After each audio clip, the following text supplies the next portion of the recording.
उपनिषद के वाक्यों को ही मानने पड़ते हैं। फाउंडेशन, मूल स्तंभ, तरी, नींव उपनिषद है। तो उसमें हम लोग सुन रहे थे, इसमें छोटा सा एक प्रसंग है। भगवान ब्रह्मा जी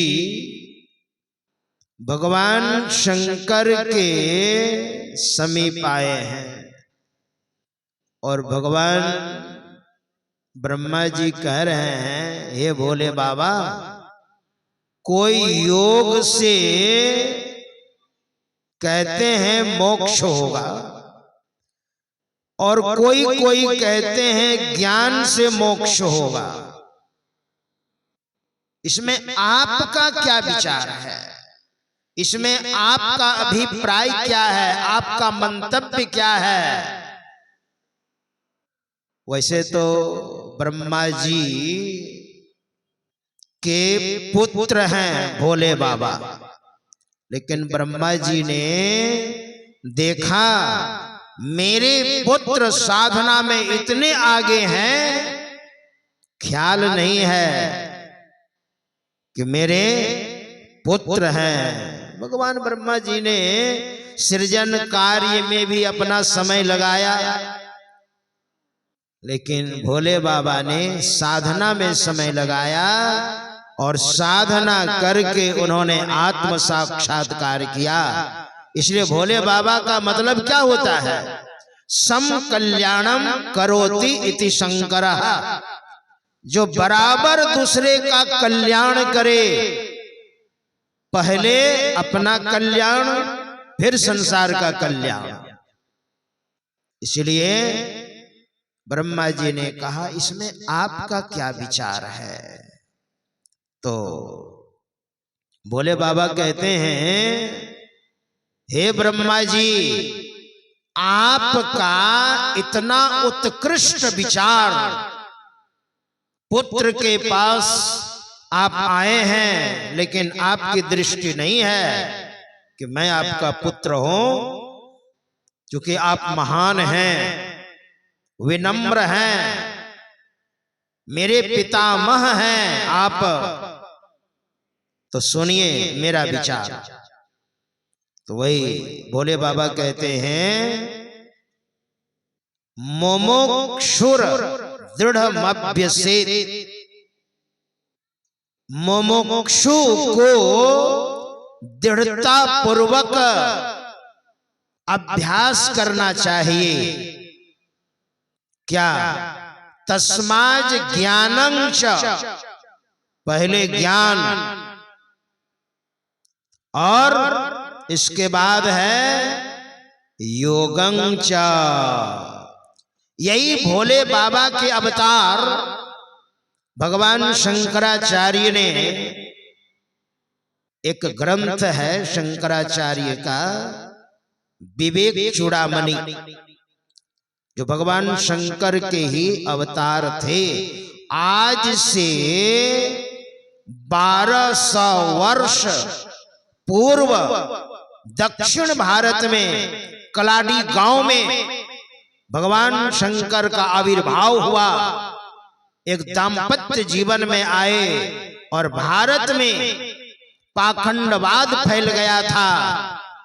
पूरे भारत में परिभ्रमण कर पाखंडवाद को समाप्त किया और सनातन धर्म की स्थापना की।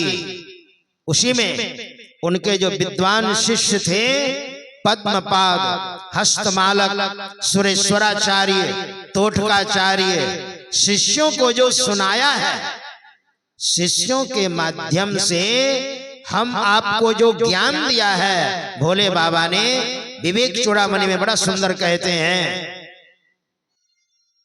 न योगेन, आत्म साक्षात्कार योग से नहीं होगा।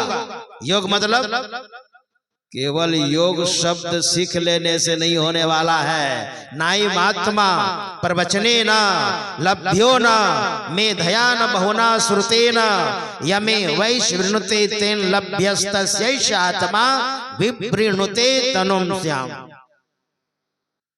यह आत्मा केवल प्रवचन से नहीं, केवल योग सीख लेने से नहीं, आत्म साक्षात्कार कुछ और चीज है। वही तो कह रहे हैं, ना योगे ना सांख्ये ना। सांख्य का मतलब क्या होता है? महर्षि कपिल सांख्य योग के प्रवर्तक भी थे और संस्थापक भी थे सतयुग में। सांख्य का मतलब होता है आत्मा की अमरता और शरीर की नश्वरता के संबंध में जहां चर्चा है। जैसे भगवान श्री कृष्ण ने अर्जुन को श्रीमद् भगवद गीता में, गीता के जो द्वितीय अध्याय है उसको सांख्य योग कहा गया है। और आत्मा की अमरता, शरीर की नश्वरता के संबंध में जहां पर चर्चा है, जातस्य ही ध्रुवो मृत्युर ध्रुवम जन्म मृतस्य च। हे अर्जुन, जिसका जन्म हुआ है उसकी मृत्यु अवश्यंभावी है, और जिसकी मृत्यु हो गई है उसका जन्म होना है। जातस्य ही ध्रुवो मृत्युर ध्रुवम जन्म मृतस्य च तस्माद् परिहार्यर्थे न तुम सोचितो मर्हसि।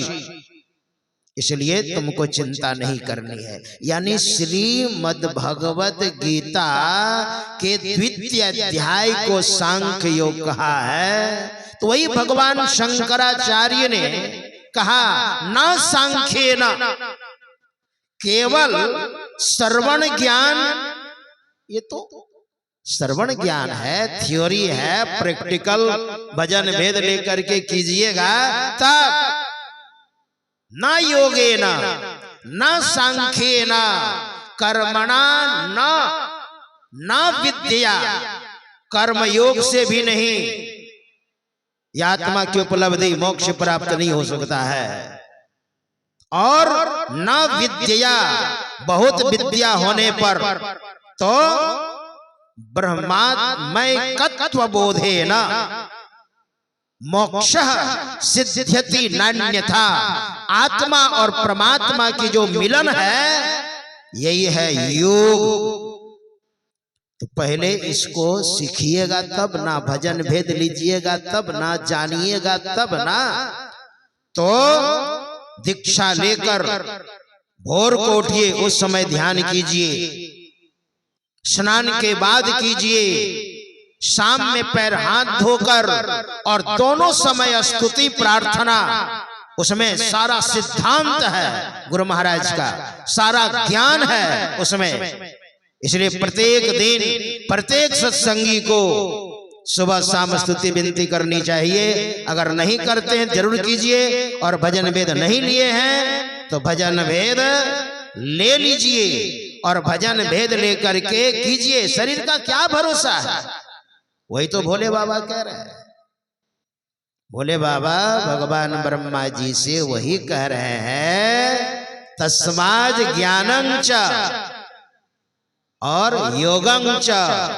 इसलिए योग हीनम कथम ज्ञानम मोक्षदम भवति भो, योगोपि ज्ञान हीनस्तु न क्षमो मोक्ष कर्मणि तस्माद् ज्ञानं च योगं च मुमुक्षुर दृढ़मभ्यसेत।